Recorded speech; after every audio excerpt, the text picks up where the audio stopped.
section in our service. But this morning we're going to continue our study of Paul's journeys and things that we can learn from Paul as he moved from place to place. And he's moving from place to place. He is telling the story of Jesus, but he's doing a lot of other things besides that. He's working. He has a job. So as he goes from place to place, right, he sets up shop and he does business. He makes friends in these places that he goes to. He makes connections. Some of those connections are good for business, but he also uses those connections to tell the story of Jesus to more people.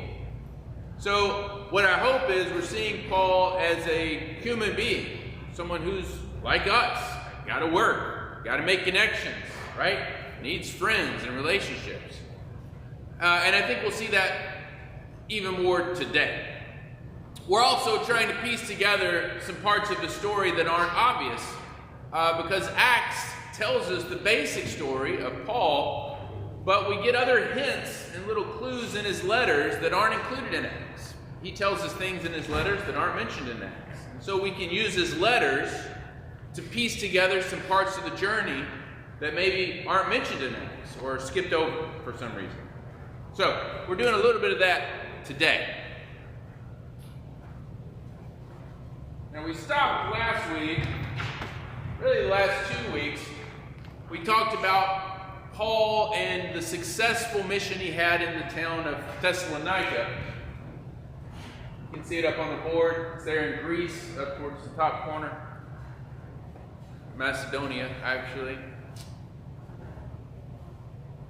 He writes the letters to the Thessalonians from Athens. So he's moved on to the next city, to Athens. He writes back to the Thessalonians, and that's what we looked at last week. He's made friends. His friends are troubled about a number of different things. And so he writes back to them about Jesus' return. He writes back to them about how they should live and how they should love each other. That's really the focus. So I want to pick up from there. From Athens, he goes to the town of Corinth. You can see on that little, it looks like an island, but it's actually connected. He has a very successful mission in Corinth. This may be his most successful mission to date. He's able to stay there for about a year and a half. He makes some close friends, like Aquila and Priscilla, who become his co-workers. And he establishes a quite successful mission. And we can date this because he goes before a magistrate there, and we know the dates of this magistrate. So he's in Corinth in the year 42 AD. So this is still pretty early in his ministry. Now, we're not going to talk about his ministry in Corinth, even though there's much we could say. He, of course, wrote 2 letters back to the Corinthians later. Very successful mission. What I'm interested in actually is this next period of time, because this is one of the things that we don't hear about in Acts. So what does he do after Corinth?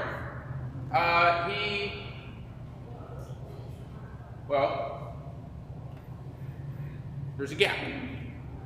There's a gap of about 7 years where we just don't know much. He says in his letter to the Romans, Romans 15:19, that he goes to a place called Illyricum. Now that is not mentioned at all in Acts, but he says, I ministered in Illyricum. Illyricum, I should have put the other map up. You can see it here. If you go up the coast of Greece, it's kind of across from Italy there. Italy's the boot. It's not on either of these. It doesn't matter because we don't know exactly where he went, other than this region of Illyricum. And we have no information about what he did there, other than he went and he did his thing. Taught, worked, and so on. So what we can imagine happened is, from Corinth, he goes up the coast, and this is more unfamiliar territory, and it seems like these 7 years or so are unproductive years. He's not very successful. And maybe that's why it's left out of Acts. Just kind of skip over this hard part. But you got to imagine any kind of ministry like Paul's is going to run into difficulty. It's going to be challenging. If you've ever tried to teach the gospel or maybe even be a missionary, you know you run into hard times. And Paul tells us a little bit about these hard times in 2 Corinthians 11. So we'll read this one. If someone reads 2 Corinthians 11, 23 to 27, this is where we get just a glimpse of some of the things that Paul went through, perhaps in this period.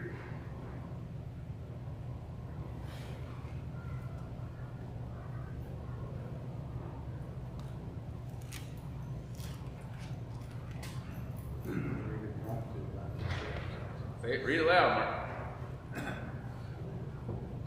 And they ministers of Christ, I speak as a fool, I am more, in labors more abundant, in stripes above measure, in prison more frequent, in deaths often.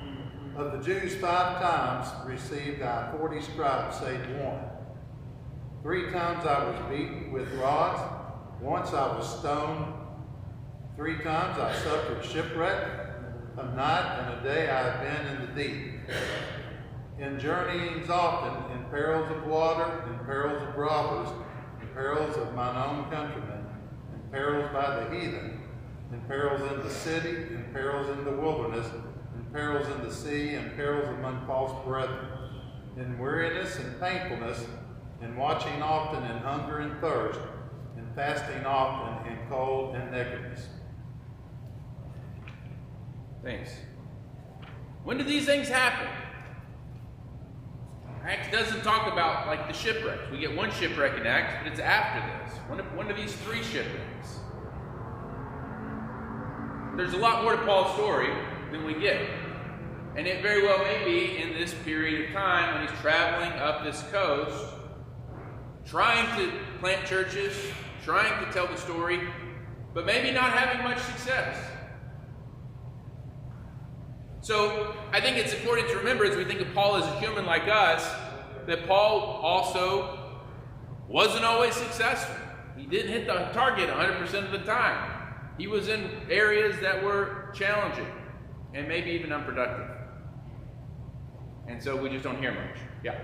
Yeah, I guess I didn't know that for 7 years.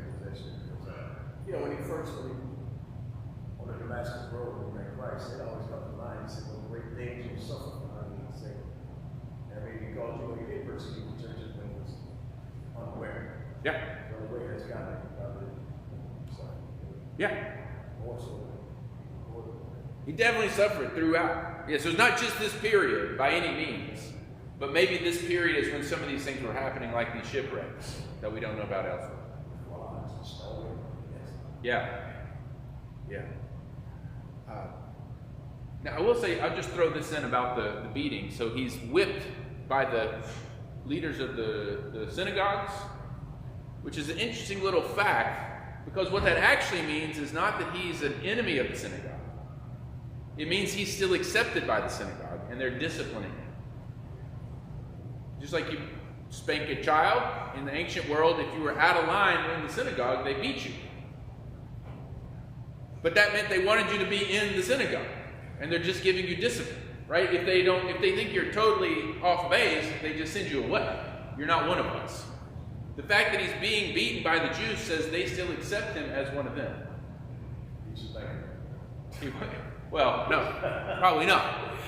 But it is just interesting. We think of him as this separate thing, but they would have seen him as a fellow Jew, and he would have seen himself as a part of the synagogue too.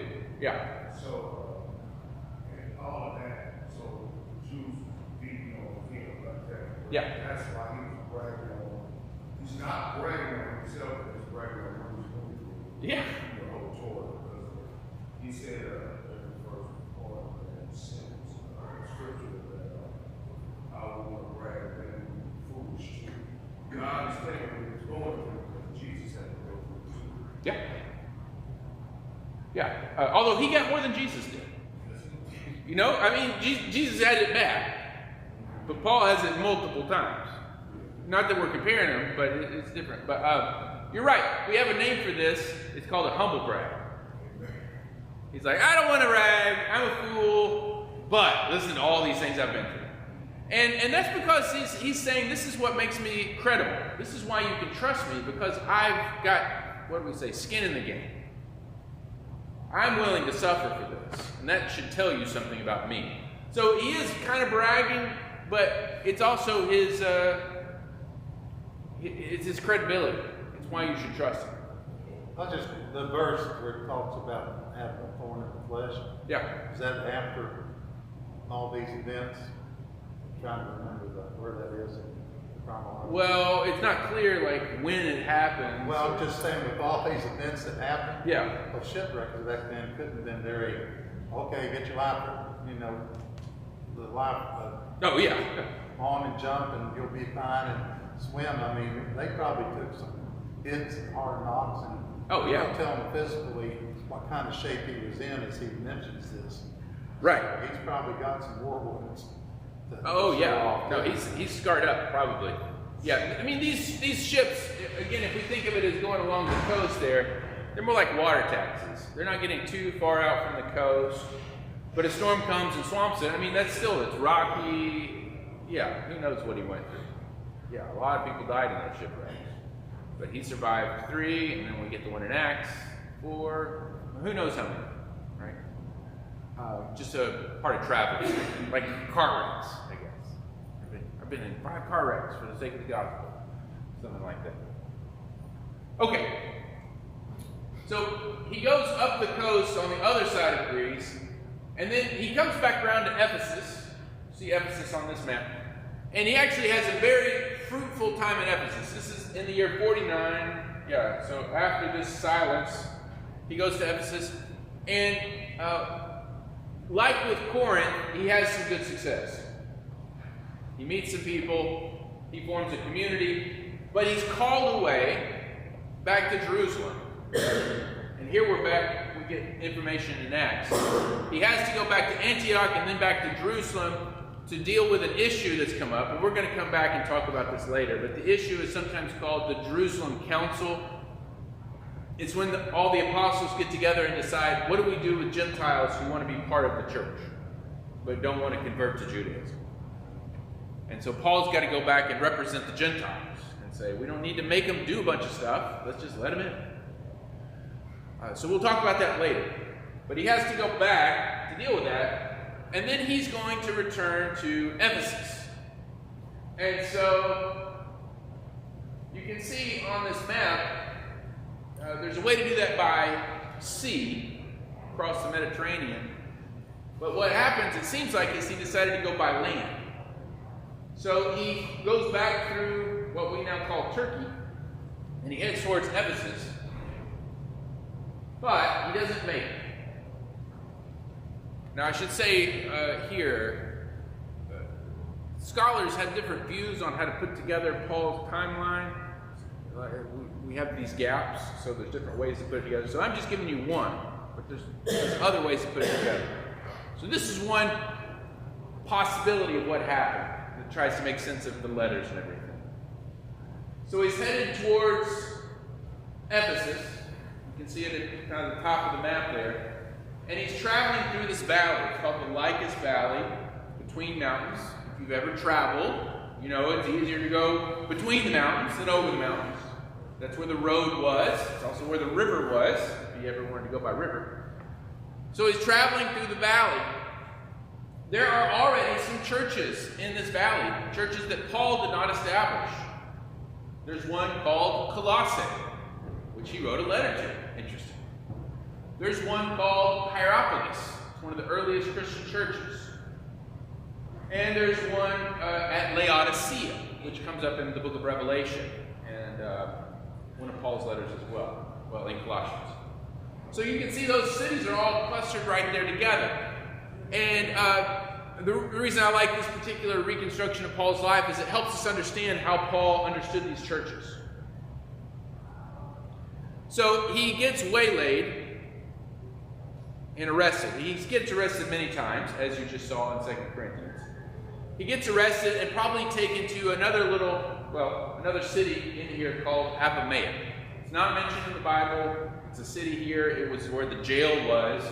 So we don't know for sure, but let's just say he's in this town of Apamea. We're going to guess. Now, several interesting things happen here. While he's in this prison, probably there for a few months, he meets a runaway slave named Onesimus. His name is Onesimus. And we hear about this story in the book of Philemon. Philemon is a leader of the church in Colossae. The church meets at his house. Colossae, yeah. So we have a letter to Philemon, an individual at Colossae. We have a letter to the Colossians. And then I'll talk about this another time because this gets in the weeds. But Paul's letter to Ephesians may have actually been written to the church of Laodicea. So we don't have to worry about that. The early manuscripts don't actually put a name on it, but there's a chance he's writing to all these Christians. But again, he doesn't know these people very well himself because these aren't his churches. He hasn't started these. Yeah. Yeah. And you can see them. The end of Colossians says this. Read this letter in Laodicea. Well, that's just a few miles down the road. Right. Yeah. It would be hard to pass it from Ephesus to there. It could happen, but that would take some weeks. But this cluster of churches, these things are circular. Yeah, which is why it's interesting to read them all together. Philemon, Colossians, and Ephesians. Okay.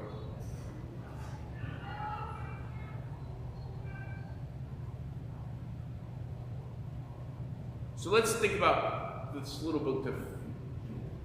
Yeah, here it is. So if you look at the end of Colossians 4, 16 and 17, this is what you're talking about, Alice. Now when this epistle is read among you, see that it is read also in the church of the Laodiceans. All right, so make a copy or carry it over to that next town, Laodicea, and that you likewise read the epistle from Laodicea. So that's what some people think is actually Ephesians, the epistle. Okay, so maybe that's the two letters. And say to Archippus, take heed to the ministry which you've received in the Lord, that you may fulfill it. Archippus, I know there's a lot of names here. Archippus is the leader of the church. That's Paul's contact. So we've got Philemon and we've got Archippus. We know that there's another church that is...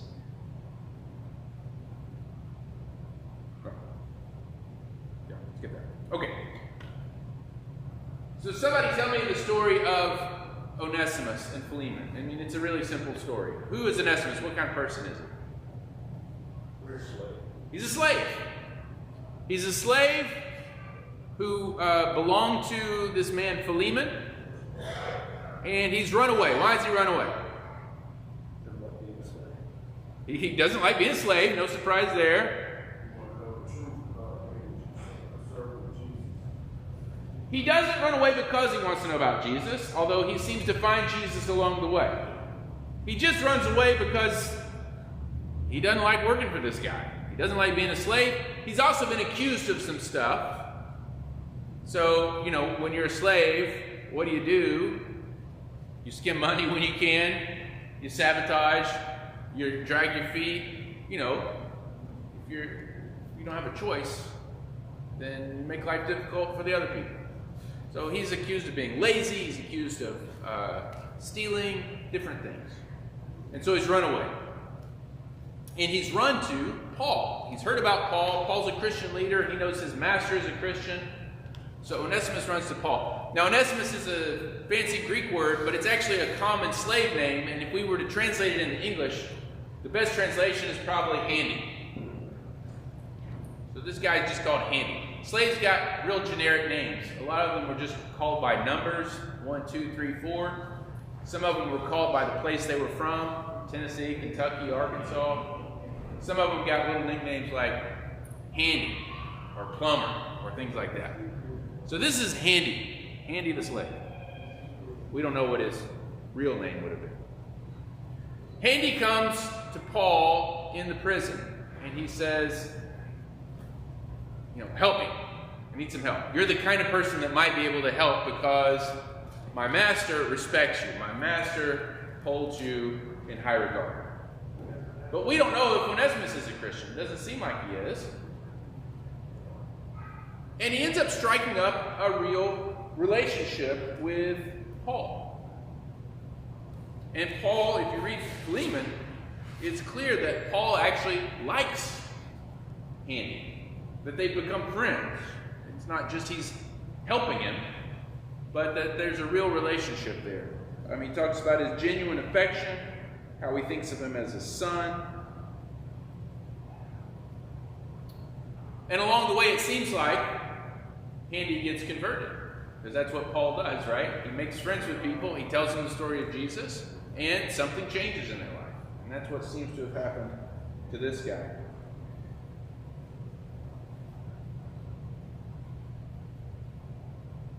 So the letter to the Philemon, the letter to Philemon makes sense in this context of everyone in this little cluster of cities. And it's an example of the Christian friendship that we have been talking about. Or 1:7-8, yeah.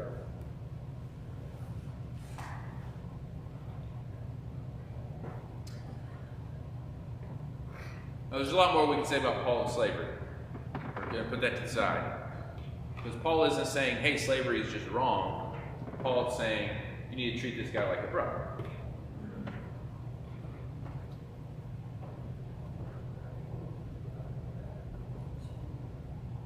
Here's the other figure I want to introduce you to, Epaphras. We hear about him in Colossians 2, verse 1, and then he's also in Philemon, Philemon verse 23. Epaphras, my fellow prisoner in Christ, greets you. Now, Epaphras was someone that Paul had already met, and it seems like Epaphras is the one that started the church in Colossae. So remember, these aren't Paul's churches. Paul has been teaching people, and now the people Paul's taught have gone out and started churches. So Epaphras is working in this area, and it seems like here he's called his fellow prisoner, but that may not mean he's actually in prison with Paul. That may mean he's just there visiting. At the end of Colossians, we hear about Aristarchus, the church leader from Colossae, also being a fellow prisoner. Again, he may be there with Paul, sort of sitting with him. What were ancient prisons like? They weren't like our prisons. They were sometimes caves or holes in the ground. People could come and go to visit, but of course the prisoners couldn't leave. Sometimes they were shackled. You weren't fed in prison. You didn't get food. There's no cable. There's not even any beds. People are often jammed together, so it's a closed space. There's no separate bathroom. If you want to eat, you have to know people on the outside, and people on the outside have to bring you food and support you. This is why early Christians were so concerned with prisoners, because Christians became the people who went to the prisons and fed the criminals. So it's interesting. Paul's in prison, and it seems like people are taking turns coming and sitting with him and taking care of him. Epaphras, his friend and co-worker. Later, Aristarchus, another friend and co-worker. So they're sitting with him in this dank prison. A lot of Paul's letters are written from prison. I mean, we're talking about 3 here today, but there's a 4th one that's written from prison. So almost half of his letters are written from prison. He's often in prison when he's writing. And this tells us something about him. It tells us something about prison, too. So for Paul, prison, first of all, this is surprising, became a place of celebration. Why in the world would prison, this terrible place, terrible then, terrible now, why would it be a place for Paul to celebrate? To write these letters and always be rejoicing and giving thanks and so on? Spiritual. What do you mean? Closed in, excluded from the outside world. Okay.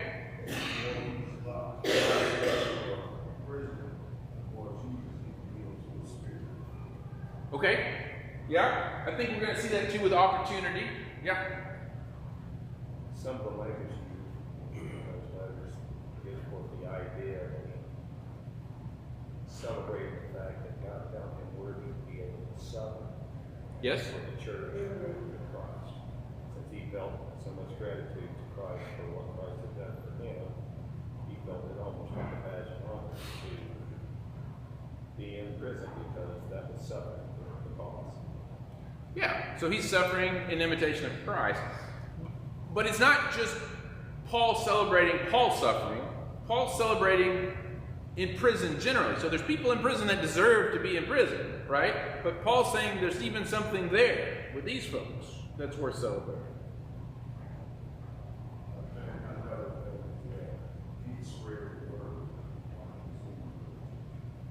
Yes, but before Paul even gets there. So don't just focus on Paul, but what is it about the prisons that's worthy of celebrating? There's what?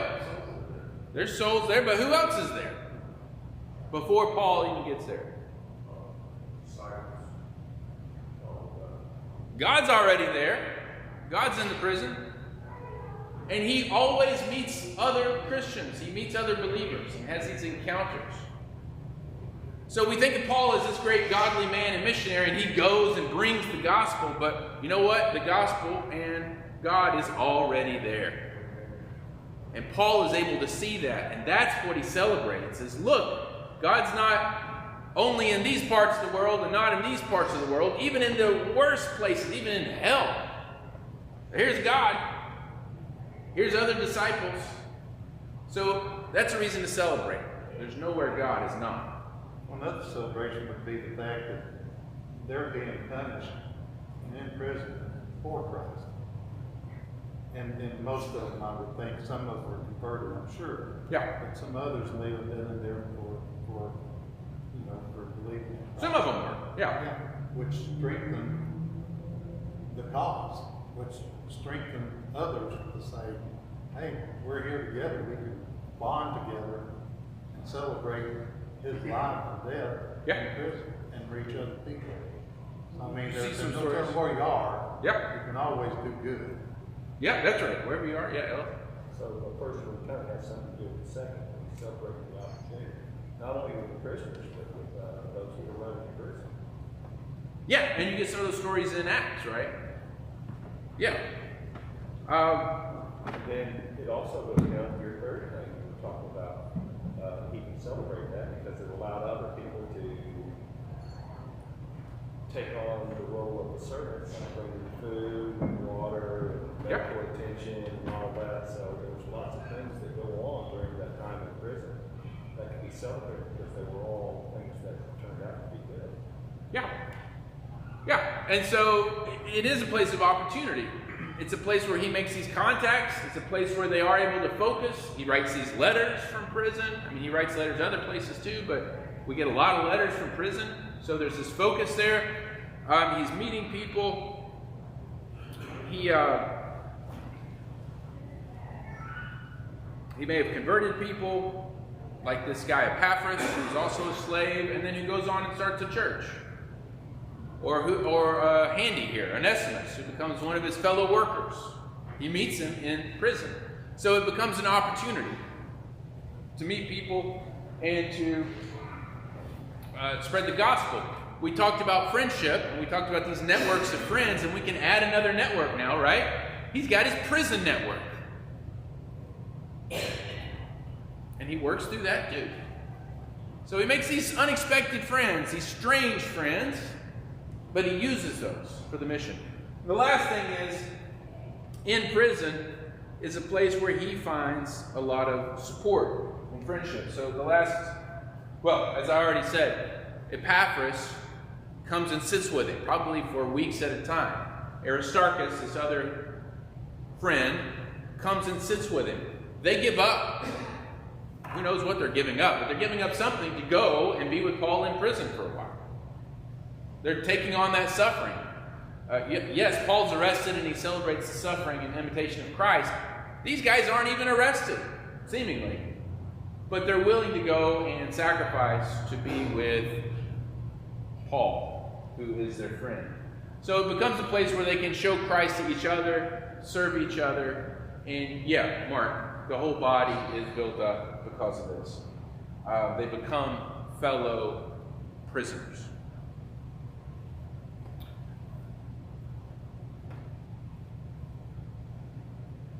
You guys have any thoughts? Some of you have been in prison, so you know have some experience there. I've taught in prison, not the same thing, but it's a different environment. I'm serious about when you write those letters to different churches.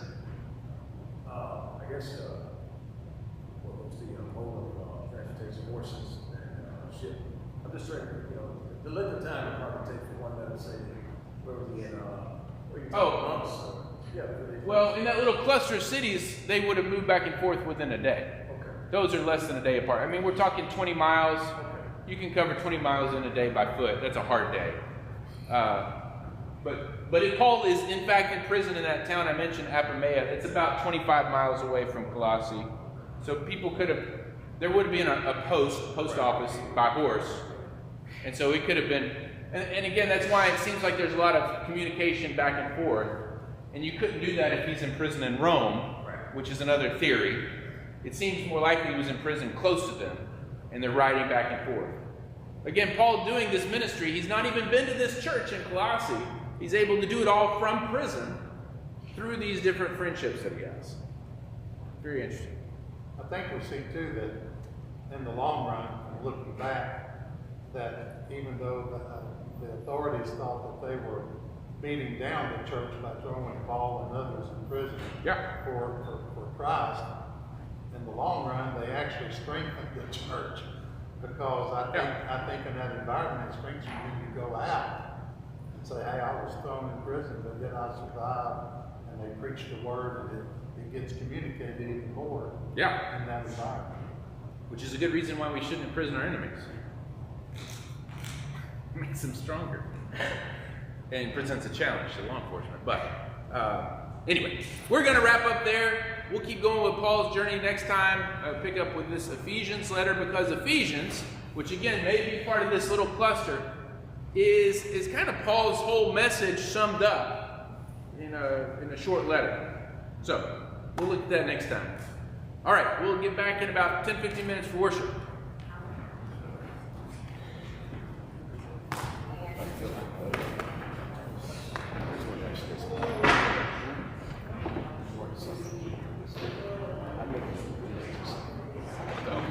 Right, yeah. It's almost well, it's